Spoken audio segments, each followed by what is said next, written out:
Georgia 2025. Let's set the table here. Staff continuity. Kirby's always got it. I think one of the most fascinating sort of sub-disagreements that a fan base has amongst itself right now in the upper echelons of college football is Mike Bobo as offensive coordinator of Georgia. We did a whole video on the channel about that a couple of weeks ago. It got great reaction, by the way, but he's still there. Glenn Schumann's still there. Kirby's still there. Gunner Stockton now, full-time starter at quarterback. We look at them, and nationally, they got the second best odds to win it all. They got the second best odds to win the SEC. Their over-under win total is 9.5. And yet, coming off an SEC championship, we bleed into one of the biggest questions with Georgia, and that is, were the issues in 2024 a trend, or was it just fluctuation? Now, you could ask this about several teams right now. And also, it's a very, very first world complaint to say that Georgia had issues last year. But they did. By their standards, they did. No one's denying that. Fans don't deny it. Kirby Smart doesn't deny it. So anyone who's watched Georgia knows they weren't their usual vintage dominant self. It's just a testament to them that their B game was still good enough to win the league. However, let's then follow up with the logical next question, and that is, or you couldn't run the ball all that great last year. Well, is that some new norm? Is that some new struggle you're going to have, or was it a blip on the radar screen? I tend to think it's the latter. I would tend to think, I can't really envision a Kirby Smart team perennially struggling to run the ball. I can't wrap my head around that. I can't wrap my head around a Kirby Smart team finishing consistently outside the top 20 in major defensive categories. But they did last year. So my inclination is that's a blip on the radar screen. That was not a trend, it's just fluctuation. Hey, quick timeout. Check and see if you're subscribed to the YouTube channel. If you're not, I humbly ask that you click subscribe. It's free. It doesn't sign you up for anything. What it does is it helps us keep this show free so we can just do college football year-round. All right, back to the clip. They couldn't run the ball, though. 102nd in rush yards per game last year. Now, you could look at that and you could say, yeah, but some of the games kind of got away from them. They didn't run the ball all that much. Like that Alabama game. Bama's up big. They're not going to run the ball to get back in it. Well, that's fair.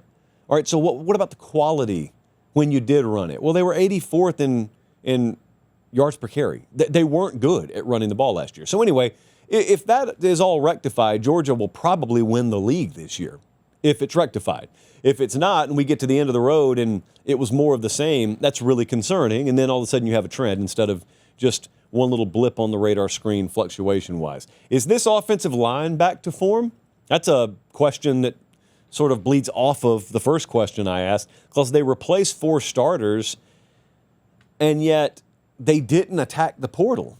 That tells me a whole lot about how they feel internally.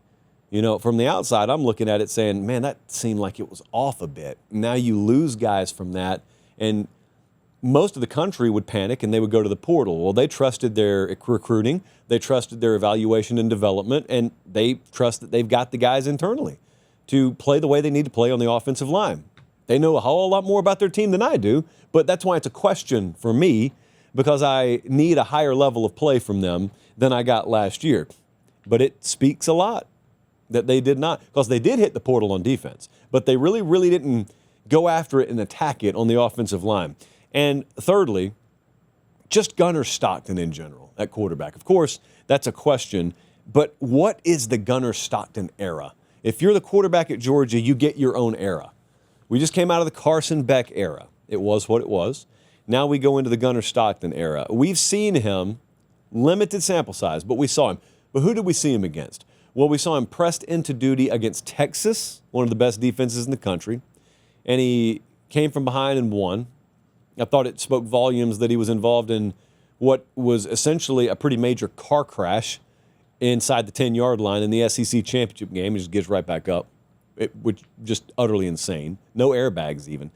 But we saw him against them, and then we saw him against Notre Dame, another one of the best defenses in the country. So baptism by fire is an overused term in college football, but he got it. Okay, so now it's his team. Now it's his time. He's wired the right way. I don't doubt that. He's a really hard-nosed kid. I don't doubt that. They love him internally. I don't doubt that. You still got to make the plays. And you got to make plays around him, too. They were horrifically bad dropping the ball last year. kind of going back to the fluctuation versus new trend, I can't imagine Georgia's that bad dropping passes again. In fact, wide receiver should be a strength of this team.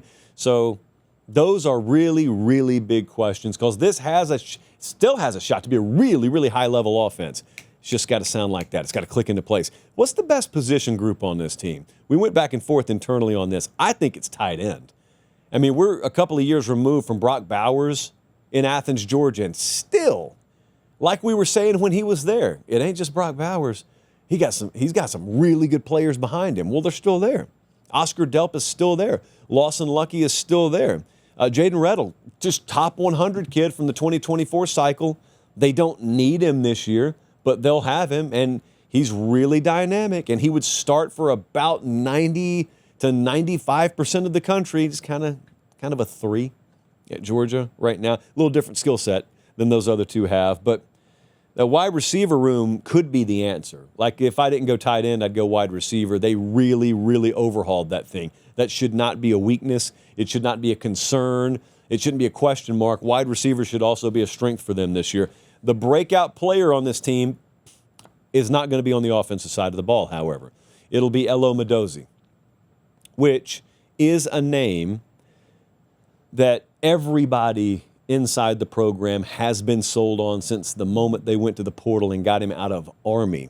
They're not necessarily thrilled at him being talked about right now. They would prefer to, sort of spring him on the country as a surprise. And that's okay. Not a lot of people are going to watch this video, right? Just a few thousand. So maybe he'll still be a surprise. He's not going to be a surprise. He's going to be a really good player. He may be their best defensive player. He may be one of the best players in the country. I know that sounds weird if you generically follow the portal and you're thinking a kid from Army is going to come in and be plug and play at Georgia. Yeah, this one is. This one is because he could have been playing anywhere he wanted to last year in all likelihood. 6'3", 245. It's got to work, by the way. They need him to work. They don't have another player like him. They need him to pan out, and I think he will. I think he'll be a breakout player. The schedule has affected Georgia year to year in the SEC as much as anyone. When we were in divisional play, Georgia perennially had one of the best setups in the SEC, in the country. They don't have that anymore. They're still one of, if not the best programs in the country. It's just the schedule in the aggregate is a lot tougher because they're the ones who saw their average strength of schedule increase. This year, we've got them playing the 11th overall strength of schedule in the SEC, but that means they've got the 14th toughest schedule in the country. Just to give you an idea of how deep the strength of schedules are in that conference. They get the big ones at home, though. Outside of that trip to Tennessee early, and they got a trip to Auburn early, and those teams could be in a state of flux this year. Bama's got to go there. Ole Miss has got to go there. Texas has got to go there. Of course, you get Florida on a neutral site. There's really not a buy edge in here for them. The schedule shakes out pretty well. You'll notice that trip to Georgia Tech as a little tune-up before the SEC title game. That's no longer just a tune-up. May play it in the same building 2 weeks in a row because they did move the game to Mercedes-Benz Stadium, but no tune-up. Okay, what does the model see? The best case record for Georgia this year, 11-1.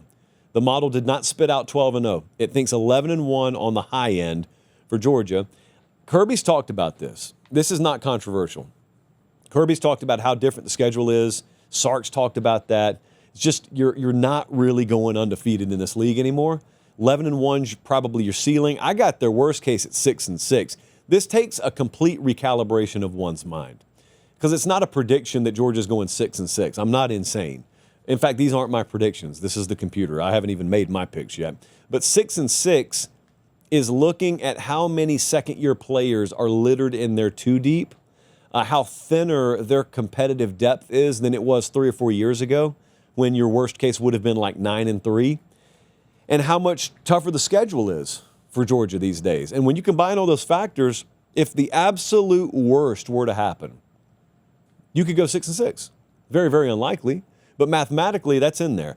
The most likely record the model sees is 9-3. Now that's interesting because I think most of the country is going to have Georgia going 10-2 or better. I may have them going 10-2 or better as well. The model's sitting over here, this little computer next to me, my little tag team partner here saying 9-3, most likely. Now, if that happens, good on the model. If that happens, is Georgia in the playoff? Best case is just avoid that. Go 10-2 or better.